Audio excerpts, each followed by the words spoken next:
नमस्कार।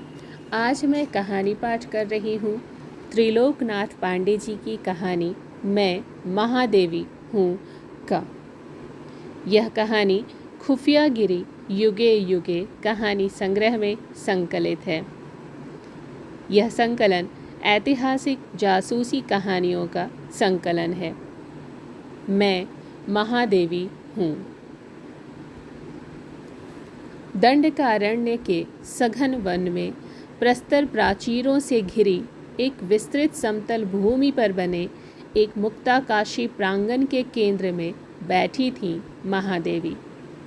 उकड़ू घुटनों के बीच सिर छुपाए हुए, केश बिखरे हुए, उनकी निजी सुरक्षा के आंतरिक घेरे में सदैव तत्पर रहने के कारण उनकी अंतरंग मानी जाने वाली सातों देवियाँ, जिन्हें वह प्यार से बहन कहकर पुकारती थी, को भी उन्होंने अपने से दूर कर दिया था।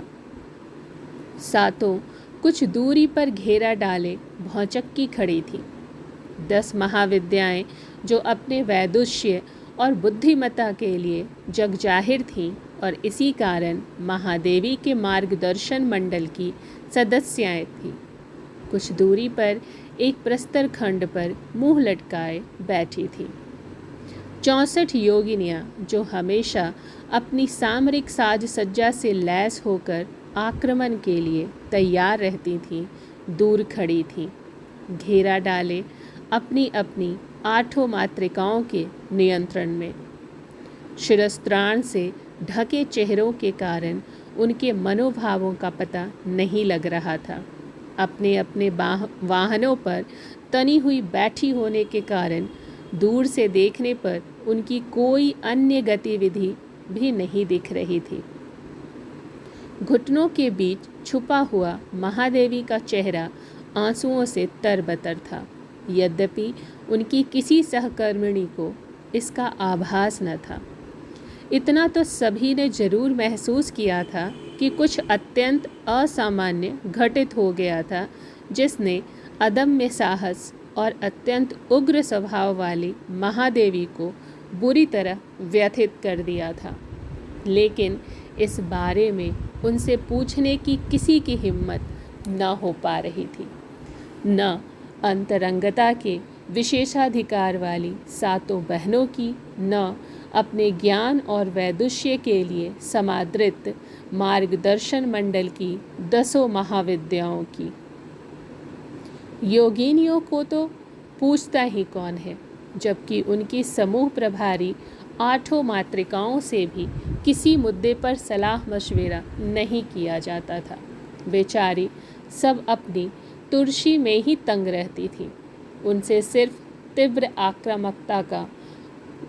आक्रामकता की उम्मीद की जाती थी। यही वजह है कि वे बड़ी उग्र और कटु स्वभाव की हो गई थी।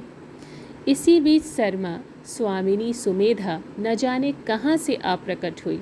एक सरसरी निगाह पूरे माहौल पर डालते हुए पहले तो वह वहाँ पसरा सन्नाटा देखकर सहम गई, लेकिन दूसरे ही क्षण जासूसों की सरदार होने की अपनी विशिष्टता का बोध होते ही वह शीघ्रता से सीधे चलकर महादेवी के समीप जा पहुंची। महादेवी ने बिना सिर उठाए क्षीण और सूक्ष्म हुंकार भरी। महत्वपूर्ण आसूचना है, सुमेधा ने सूचित किया। महादेवी ने एक बारगी अपना सिर ऊपर उठा लिया, परंतु तुरंत ही मुंह मोड़ लिया ताकि आंसुओं से तर उनके चेहरे को सुमेधा न देख सके। फिर फौरन ही नीवी के एक छोर से आंसुओं को पोंछकर वह सुमेधा से मुखातिब हुई। सुमेधा की बातें सुनते हुए भी महादेवी जैसे कुछ न सुन रही थी। उन्हें उनका अतीत व्यथित किए हुए था। ताम्रलिप्ति पतन के पास ही एक ग्राम है, त्रामलिप्ति, जो इसी नाम से राज्य की राजधानी भी है। राज्य भी कितना बड़ा, बस उस गांव के इर्द गिर्द के खेतों और निकटवर्ती वन तक फैला है। ताम्रलिप्ति का राजा सुकेतु कपास और चावल की खेती कराकर और ग्रामीणों से क्रूरतापूर्वक कर वसूल कर बड़ा धनाढ़ हो गया था। सुकेतु कपास, चावल और कुछ अन्य वन्य उत्पादों का निर्यात काशी जनपद को करता था। वहाँ से बने बनाए वस्त्र, स्वर्णाभूषण और सुगंधियाँ आयात करता था। उन्हें वह अपने राज्य और पड़ोस के अन्य राज्यों में बड़े ऊंचे दाम पर बेचता था। उसी वजह से उसके अधीन पड़ने वाले ताम्रलिप्ति पतन का विकास भी खूब हो रहा था और उसको आमदनी भी खूब हो रही थी। सुकेतु आखेट का बड़ा शौकीन था। प्रायः वह अपने साथियों सहित घने गहरे जंगल में जा धमकता था। निरीह वन्य जीवों की व्यापक हत्या करता था। वनवासियों से जबरदस्ती वन्य उत्पाद कर के रूप में वसूलता था। यही नहीं, वह और उसके साथी वन कन्याओं से बलात्कार भी करते थे। निरीह वनवासी इसे राजा और राजपुरुषों का विशेषाधिकार मान चुप रहते थे। एक बार आखेट के समय राजा सुकेतु और उसके साथी रात्रि विश्राम हेतु वनवासियों की एक छोटी सी बस्ती में ठहरे। सारी अक्षत योनि कन्याएं राज अतिथियों की सेवा में प्रस्तुत की गईं। उनमें से प्रायः सबने इसे अपना सौभाग्य माना, परंतु उस बस्ती के मुखिया की इकलौती कन्या देई ने इस प्रथा के विरुद्ध विद्रोह कर दिया। देई चुप बैठने वाली कन्या न थी। प्रतिशोध की भावना ने उसे अग्नि ज्वाल बना दिया। जल्दी ही एक दिन ताम्रलिप्ति में अपने राजमहल के शयन कक्ष में सोए राजा के पास देई चुपके से पहुंच गई। एक हाथ से उसने सुकेतु का मुंह दबोचा और दूसरे हाथ से अपनी छोटी सी कटार उसके सीने में उतार दी। राजा निशब्द समाप्त हो गया। देई रातों रात ताम्रलिप्ति पतन पर खड़े एक जलपोत में चुपके से घुसकर एक कोने में जा बैठी। सूर्योदय से पूर्व ही यह जलपोत काशी के लिए प्रस्थान कर गया। देई ने सुन रखा था कि काशी में काशी नाम के उसके सजातीय वनवासियों का साम्राज्य था।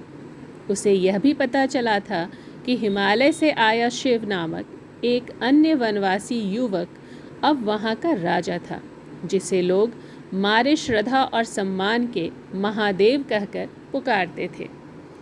अपने वनवासी कुटुंब में देई ने यह भी सुन रखा था कि अब नगरवासी होने के बावजूद शिव वनवासी बंधुओं के हितों का भरपूर ध्यान रखते हैं।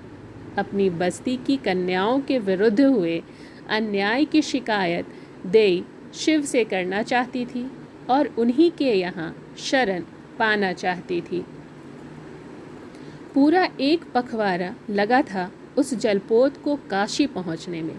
इस दौरान देई ने बड़ी चालाकी से नाविकों की दृष्टि बचाकर सिर्फ रात्रि काल में एक मुट्ठी चावल खाकर और गंगा जल पीकर खुद को जीवित रखा। अंततः काशी नगर के सुप्रसिद्ध अश्व व्यापारिक पतन पर पहुंचकर जलपोत ने लंगर डाला और नाविकगण भोजन और विश्राम के लिए नगर में चले गए। पोत व पतन पर नियुक्त सुरक्षा कर्मियों की नज़र बचाकर देई भी जलपोत से उतरकर चुपके से नगर में घुस गई। मन में आस, हृदय में उल्लास लिए बिखरे बालों, अस्त व्यस्त संक्षिप्त वस्त्रों और लाल लाल आँखों वाली पगली सी दिखने वाली देई शिव का पता पूछते आगे बढ़ी जा रही थी। लोग उसे देखकर भयभीत और आश्चर्यचकित हो जाते थे कि जिन्हें वे महादेव और विश्वनाथ जैसे सम्माननीय विशेषणों से पुकारते हैं, उन्हें सिर्फ शिव कहकर पुकारने वाली यह पगली कौन है। फिर भी धाम को जाने वाले रास्ते की ओर इशारा करके वे जल्दी से हट बढ़ जाते थे। धाम के द्वार पर सबसे पहले देई की मुलाकात नंदी को चारा डाल रही पार्वती से हुई। शिव के बारे में पूछने पर पार्वती देई के ऊपर भड़क गई। कौन हो? कहाँ से आई हो? क्यों मिलना चाहती हो? प्रश्नों की झड़ी से देई बौखला गई। उसे ना पता था कि यह औरत कौन है और शिव के बारे में पूछने पर इतना नाराज क्यों हो गई? पार्वती उसे लगातार दुत्कारे जा रही थी। देई को क्रोध आ गया। उसने कमर में छुपाई अपनी कटार निकाल ली और पार्वती पर आक्रमण करने दौड़ी। इसी बीच काल भैरव एक विशाल भयानक काले कुत्ते पर बैठे हुए अचानक वहां आ पहुंचे। देई की आक्रामकता और पार्वती के जीवन पर संकट देखकर भैरव बड़ी जोर से दहाड़े। उनकी दहाड़ सुनकर उनका कुत्ता देई पर झपट पड़ा। शोरगुल सुनकर धाम के भीतर सोया बालक गणेश रोता हुआ बाहर निकल आया। शिव का कहीं पता न था। विशाल कद काठी, भारी स्थूल शरीर, कोयले से भी काला रंग, लाल लाल आँखें, आपाद कंठ, काले वस्त्र और गले में रुद्राक्ष के बड़े बड़े मनकों की माला धारण किए हुए, हाथ में लोहे का काला डंडा लिए हुए और भयानक काले कुत्ते की सवारी, यही पहचान थी काल भैरव की। तमस उनके आचरण में कूट कूट कर भरा था, किंतु स्वभाव से वह सत्यनिष्ठ और न्यायप्रिय थे। शिव ने अपने साम्राज्य की सुरक्षा की जिम्मेदारी उन्हें सौंप रखी थी। इसके लिए काल भैरव के पास दो तरह के कर्मचारी थे, गण और भैरव। गण शिव सेना के सक्रिय योद्धा थे, जबकि भैरव आंतरिक सुरक्षा के सिपाही। काशी क्षेत्र का रक्षक होने के कारण काल भैरव को क्षेत्रपाल कहा जाता था और काशी क्षेत्र के अपकर्मियों को दंडित करने के लिए हाथ में काला मोटा डंडा रखने के कारण इन्हें दंडपाणी भी कहा जाने लगा था।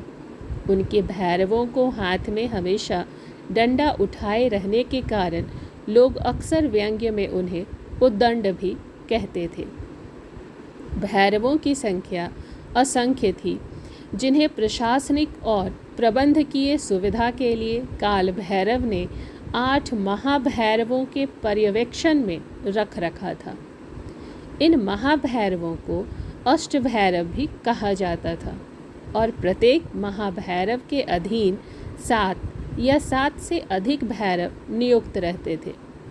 अष्टभैरवों में एक थे चंद्र भैरव, जो काशी क्षेत्र की गुप्तचर व्यवस्था देखते थे और अपने 7 विशिष्ट गुप्तचरों के साथ सर्वदा सतर्क रहते थे। चंद्र भैरव के पास विशिष्ट रूप से प्रशिक्षित कुत्तों का एक झुंड भी था, जो अपनी सूंघने की विशिष्ट क्षमता के कारण शत्रु पक्ष के गुप्तचरों को खोज निकालने में निपुण था। इनको गुप्तचर स्वान दल कहा जाता था। सारे भैरव काल भैरव की प्रतिकृति लगते थे। सबके सब काले लाल आँखें, स्थूल शरीर वाले थे। वे सब काला लंबा वस्त्र और बड़े बड़े रुद्राक्ष की माला धारण करते थे। हाथों में काला लोहे का डंडा लिए रहते। यही उनका गणवेश था।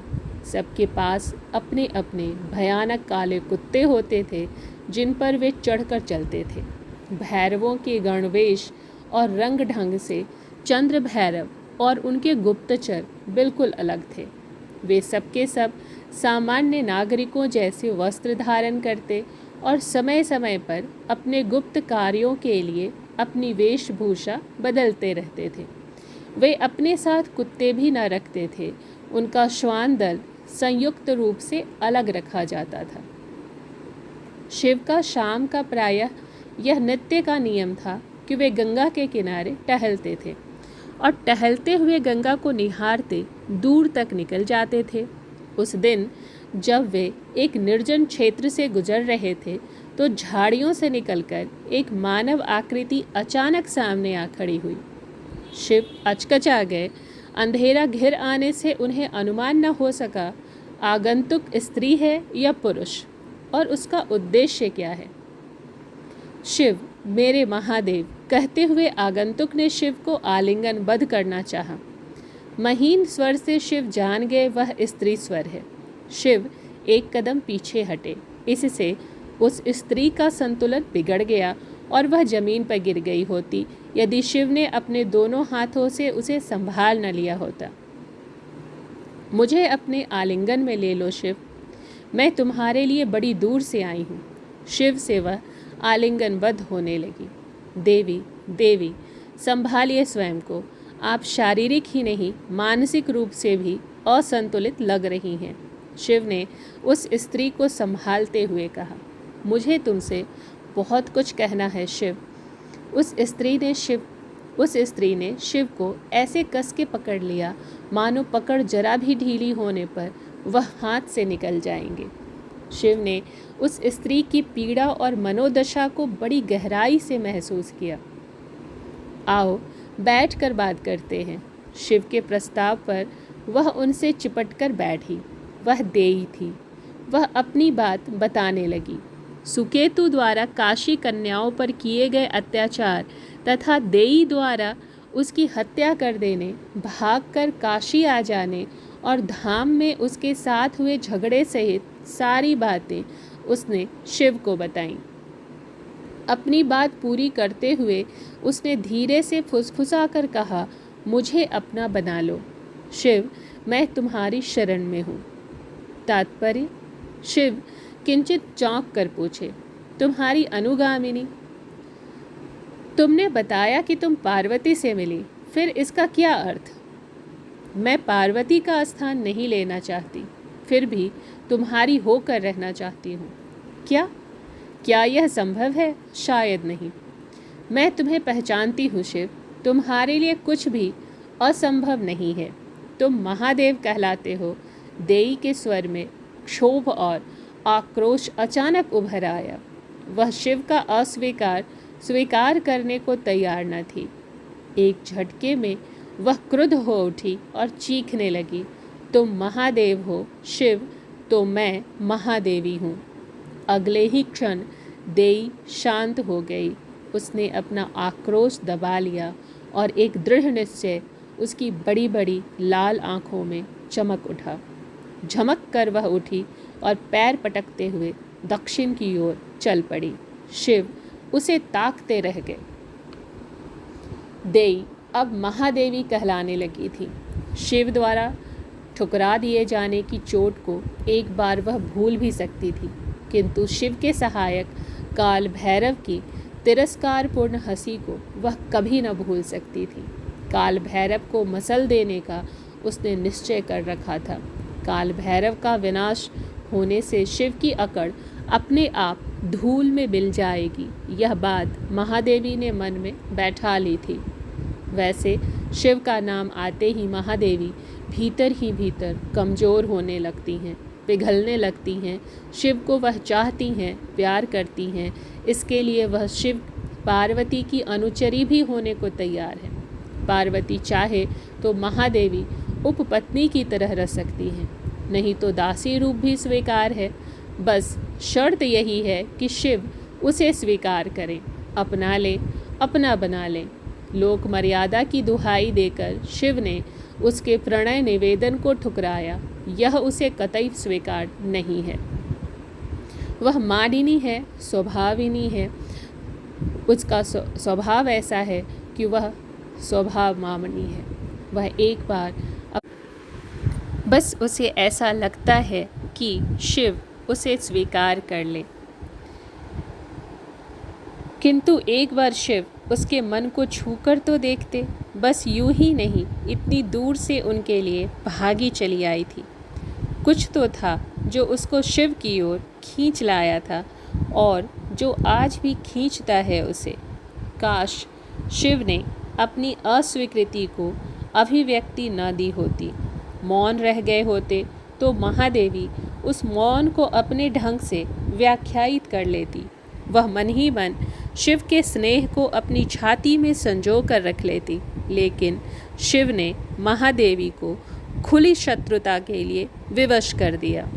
शायद इसी कठकरेजेपन के लिए कोई शिव को योगी और औघड़भंगी भी कहता है।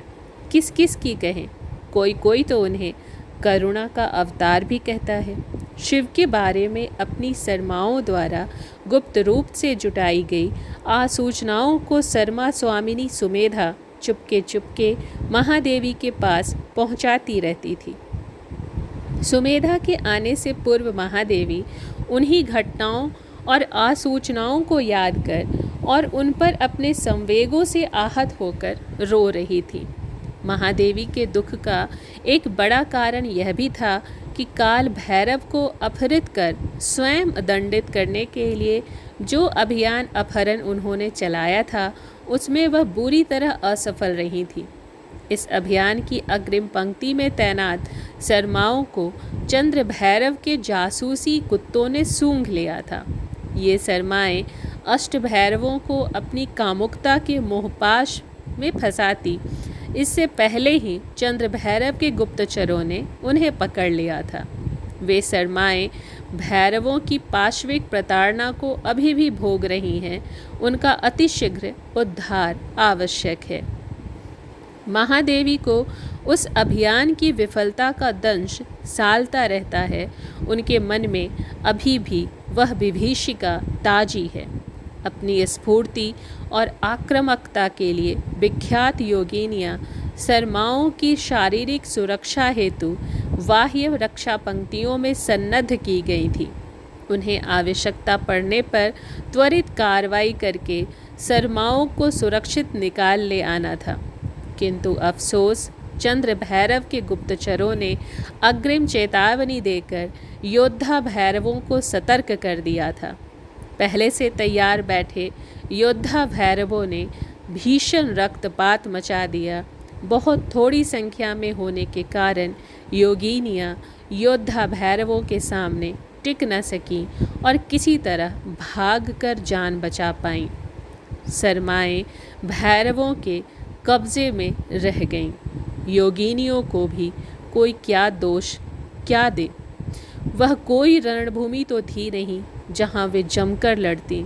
वह तो महादेवी के अभियान अपहरण को विफल कर देने के लिए भैरवों के गुप्तचर प्रमुख चंद्र भैरव द्वारा रचित प्रतिरक्षात्मक अभियान था। उस अभियान की योजना चंद्र भैरव ने अपने गुप्तचर भैरवों द्वारा गुप्त रूप से जुटाई गई आसूचनाओं के आधार पर किया था। गुप्तचर भैरवों ने चुपके से पहले ही पता लगा लिया था कि महादेवी काल भैरव के अपहरण के लिए अभियान अपहरण चलाने वाली हैं। चंद्र भैरव ने प्रतिरक्षात्मक अभियान चलाने की प्रक्रिया में सभी भैरवों को विशेष रूप से सतर्क कर दिया था तथा काल भैरव की निजी सुरक्षा बहुत अधिक बढ़ा दी गई थी। महादेवी के इस अभियान में काल भैरव तो बच निकले, लेकिन शिवपुत्र गणेश हाथ लग गए। भागम भाग में कुछ योगिनियों ने बालक गणेश को उठा लिया, जो धाम के निकट हो रहे कोलाहल को जानने के कौतूहल में घर से बाहर निकल आया था और योगिनियों के हाथ लग गया था। अब उस भोले और खब्बू बालक को संभालने में एक अतिरिक्त उत्तरदायित्व भी महादेवी पर आ गया। लंबोतरे चेहरे और थुलथुले बदन वाला वह बालक अब महादेवी के पीछे ही पड़ गया था। रात दिन मौसी मौसी की रट लगाए रहता था। महादेवी का दिल भी उस नन्हे भोले बालक पर आ गया था। हृदय में दबी सारी ममता बालक पर न्यौछावर होने लगी। मिष्ठान खा खा कर बालक इस कम उम्र में ही मधुमेहग्रस्त हो गया था। उसकी चिकित्सा के लिए महादेवी योगिनियों को भेजकर जंगल से जम्बू फल मंगाती थी और गणेश को बड़े स्नेह से खिलाती थी। गणेश का मन लगा रहे और वह तंग न करे, इसके लिए महादेवी ने एक दूरदर्शन चित्र पट्टिका का उपार्जन कर बालक को थमा दिया था, ताकि बीच बीच में वह अपनी माँ पार्वती और पिता महादेव को देख सके और बोल बतिया सके। वैसे महादेवी इस बात का ध्यान रखती थी कि जब गणेश पट्टिका पर अपने माँ बाप से संपर्क में रहे तो महादेवी वहाँ न रहे, क्योंकि पार्वती को देखकर उनके मन में ईर्ष्या जाग उठेगी और शिव को देखकर हृदय में संघनित स्नेह बाहर छलक पड़ेगा। अब एक बार फिर महादेवी सुमेधा के साथ मंत्रणा में लग गई। एक और आसूचना अभियान चलाने की योजना बनी। इस बार पूर्ण गोपनीयता सुनिश्चित करने की आवश्यकता थी। पिछली बार भेद खुल जाने से भारी हानि और विफलता का मुंह देखना पड़ा था। इस बार मंत्रणा में न 10 महाविद्याओं को सम्मिलित किया गया और न 7 बहनों को। सुमेधा और स्वयं महादेवी के अलावा किसी अन्य को इस अभियान की योजना की भनक न लगने दी। दूसरों को सिर्फ कार्यान्वयन के स्तर पर जुड़ना था, वह भी सिर्फ अपने हिस्से के कार्यान्वयन में। सामान्य शर्माओं को इस बार अभियान में नहीं शामिल करना था। पिछली बार का अनुभव अत्यंत कटु रहा। बहुत सारी शर्माएं अभी भी भैरव के चंगुल में फंसी पड़ी हैं। इस बार विशिष्ट रूप से चयनित और प्रशिक्षित शर्माओं के एक कार्यबल को ही इस अभियान में नियोजित करना था। अभियान का नाम रखा गया अभियान अपहरण 2। इस बार निशाने पर फिर से काल भैरव थे। उन्हें हर हाल में पकड़कर लाना था और महादेवी के समक्ष प्रस्तुत करना था, ताकि महादेवी स्वयं उन्हें अच्छा सबक सिखा सके। साथ ही बालक गणेश को सुरक्षित उसके माता पिता के पास लौटाना था। यद्यपि महादेवी गणेश को लौटाना नहीं चाहती थी, उन्हें गणेश से बहुत वात्सल्यपूर्ण लगाव हो गया था। अभियान के प्रथम चरण को पूर्णतः गुप्त और अहिंसक रखने की योजना थी। इस चरण को पूर्णतः आसूचना के आधार पर गुप्त रूप से संचालित करना था। आसूचना संकलन का कार्य सामान्य शर्माओं के जिम्मे था। उनके द्वारा जुटाई गई खुफिया खबरों के आधार पर प्रथम चरण के कार्यान्वयन की जिम्मेदारी विशिष्ट रूप से प्रशिक्षित शर्माओं के एक कार्यबल पर थी। अभियान के प्रथम चरण का संपूर्ण पर्यवेक्षण शर्मा स्वामिनी सुमेधा के जिम्मे था।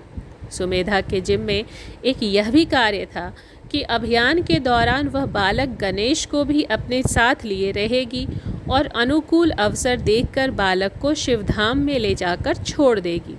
प्रथम चरण की इस विफलता की स्थिति में द्वितीय चरण प्रारंभ होना था। इस चरण में योजना यह थी कि ज्यों ही प्रथम चरण की पर्यवेक्षक सुमेधा असफलता का गुप्त संकेत देंगी, सारी की सारी 64 योगिनियाँ अपनी अपनी 8 मातृकाओं के नेतृत्व में 8-8 की वाहिनी बनाकर एक साथ शत्रु पर टूट पड़ेंगी। उन 8 वाहिनियों में से एक वाहिनी ऐसी थी जिसकी 8 योगिनियाँ हवा में उड़ उड़कर आक्रमण करने में दक्ष मानी जाती थी। इस वाहिनी की नायिका डाकिनी नामक मातृका थी। उन्हें निर्देश दिया गया था कि अपनी वाहिनी की योगिनियों की उड़ान आक्रमण की क्षमता को और मारक और सटीक बनाने के लिए उन्हें अल्पकालिक गहन प्रशिक्षण दिया जाए और अभ्यास की आवृत्ति बढ़ाई जाए। 7 देवियाँ, जिन्हें महादेवी बहनें मानती थीं और जो उनकी निजी सुरक्षा में सर्वदा सन्नद्ध रहती थीं, को निर्देश हुआ कि वे आक्रमण के संक्रांति क्षण में महादेवी की निजी सुरक्षा से हट जाएंगी और स्वयं को संवेद रूप से संपूर्णतः लग जाएंगी काल भैरव को अपहरण करने के कार्य में। जैसे भी हो, चाहे चकमा देकर चाहे बल प्रयोग करके भैरव का अपहरण करना है, पर ध्यान रहे बल प्रयोग प्राणांतक न हो और काल भैरव को हर हाल में जीवित पकड़ कर लाना है।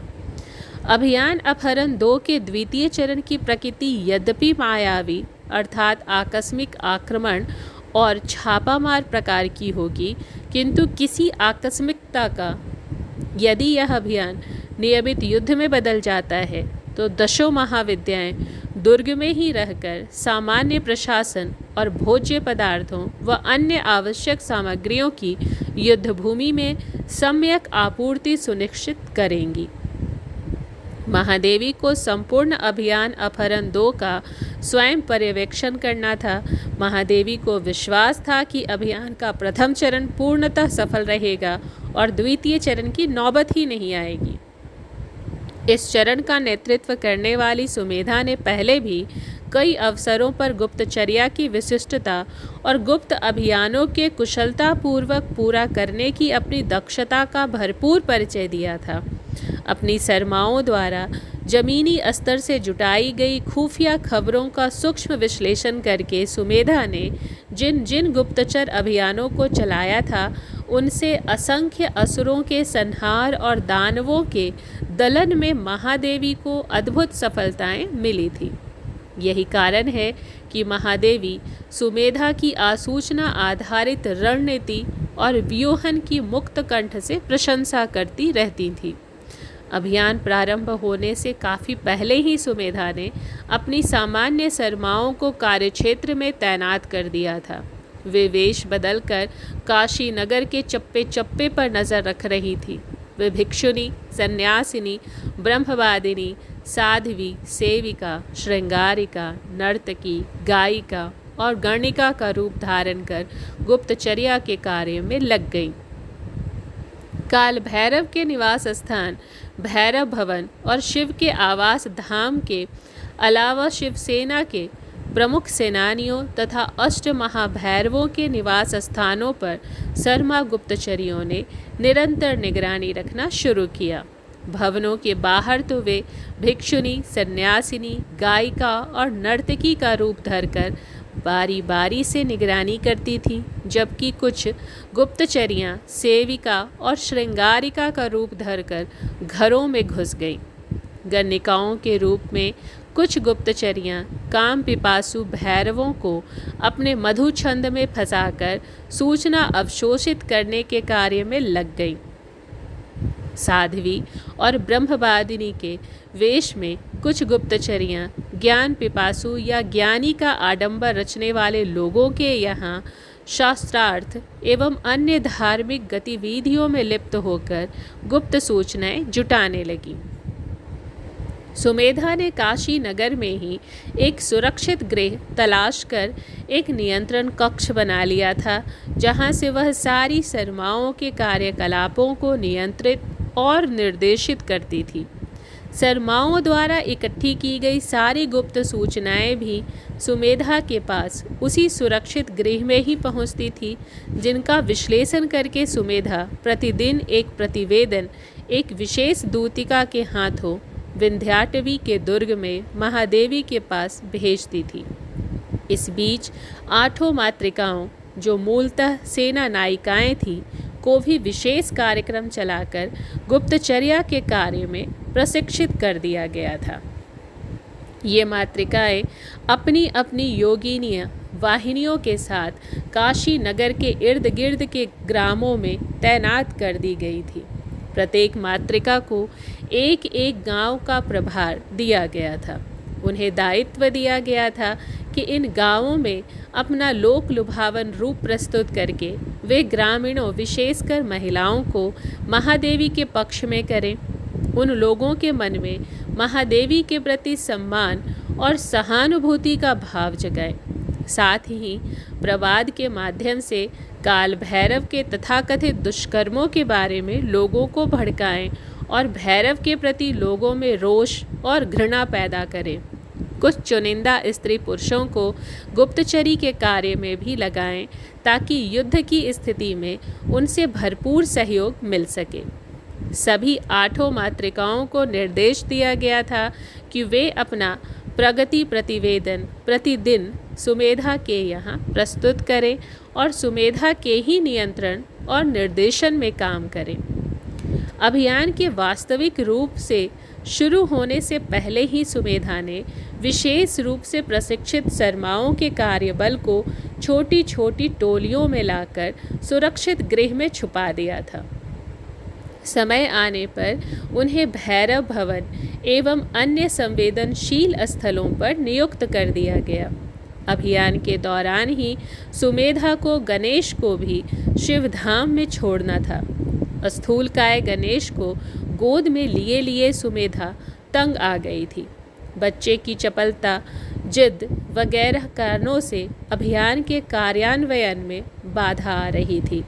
अतः अर्धरात्रि के करीब अपनी सरमाओं के विशिष्ट कार्यबल को भैरव भवन के चतुर्दिक तैनात करके सुमेधा शिव के धाम पहुंच गई, ताकि बालक गणेश को वहां चुपके से छोड़ा जा सके और उसके बाद खुद को पूरी तरह अभियान में नियोजित किया जा सके। बालक को लेकर ज्यों ही सुमेधा चोरी से धाम में घुसने लगी, बालक गणेश जोर जोर से चिल्लाने लगा। पता नहीं घर आने की खुशी में या महादेवी सुमेधा से बिछुड़ने की रंजिश में गणेश चिल्लाए जा रहा था और उसे चुप कराने के सुमेधा के सारे प्रयास विफल हो रहे थे। गणेश की आवाज़ सुनकर धाम में जागरण हो गया। पार्वती दौड़ी आई। यद्यपि इन बातों से निश्चिंत शिव अपनी समाधि में डूबे रहे। देखते देखते धाम पर तैनात सभी शिव सैनिक वहां इकट्ठे हो गए।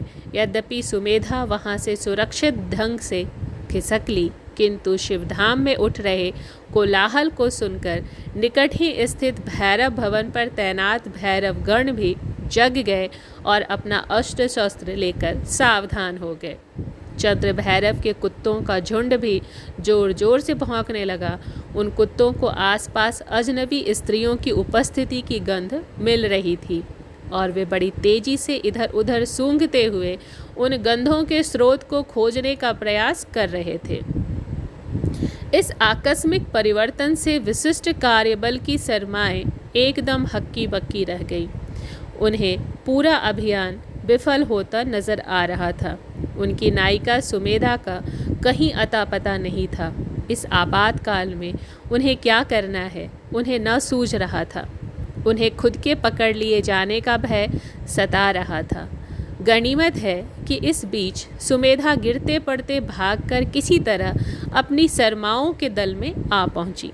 सुमेधा ने स्थिति को संभालने और सरमाओं का हौसला बढ़ाते हुए दल को फिर से पुनर्गठित करने का प्रयास किया, किंतु अब तक कुत्तों को इन स्त्रियों की अस्पष्ट गंध मिल गई थी और उनका झुंड उन्हीं की ओर झपटा आ रहा था।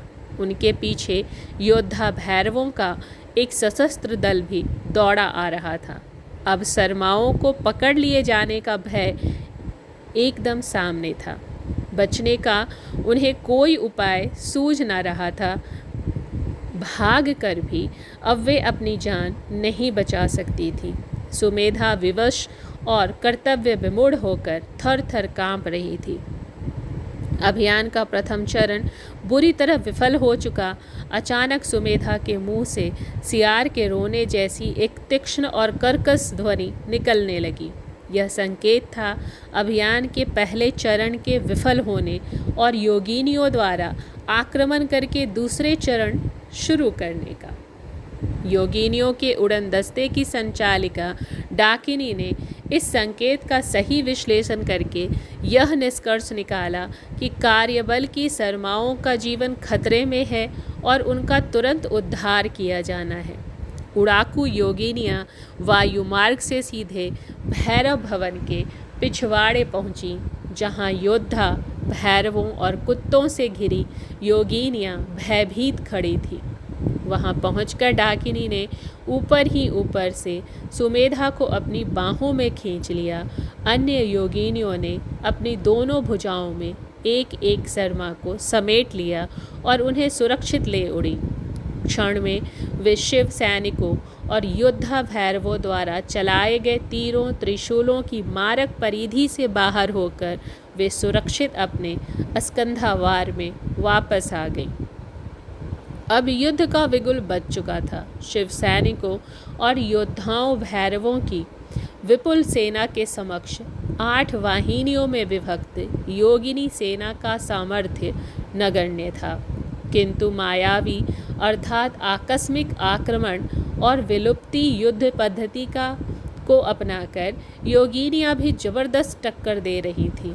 भारी खून खराबा मचा हुआ था।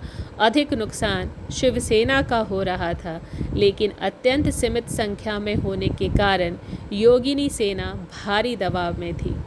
योगिनी सेना की हार किसी भी क्षण हो सकती थी। इस स्थिति का पता चलते ही महादेवी व्याकुल हो उठी। उनका मन अत्यंत उद्विग्न हो गया कि अब एक बार फिर पराजय का मुंह देखना पड़ेगा। एक बार फिर काल भैरव को दंडित करने का अवसर हाथ से निकला जा रहा है। मारे क्षोभ और क्रोध के वह स्वयं दौड़ पड़ी काल भैरव को दंडित करने। स्त्रियों और कमज़ोरों पर अत्याचार करने वाले असंख्य असुरों का अब तक उन्होंने संहार किया था। इसे स्मरण करते ही वह ऊर्जा और शक्ति से ओतप्रोत हो उठी। महादेवी की सेना में हाहाकार मच गया जब उन्होंने अपने साथ किसी सैनिक, सेनानी या नायिका को साथ लेने से मना कर दिया। उनका निश्चय दृढ़ था कि वह अकेले स्वयं काल भैरव को दंडित करेंगी। उनकी निजी सुरक्षा में सर्वदा नियुक्त रहने वाली सातों बहनें भी भौचक्की होकर देखती रही। यह सूचना शिव के पास भी पहुंच गई, गुप्तचरों के माध्यम से। वस्तु स्थिति से अवगत होते ही शिव बहुत चिंतित हो गए। उन्हें बहुत अफसोस था कि काल भैरव की मूढ़ता और महादेवी की जिद के चलते पहले ही बहुत रक्तपात और नुकसान हो चुका है।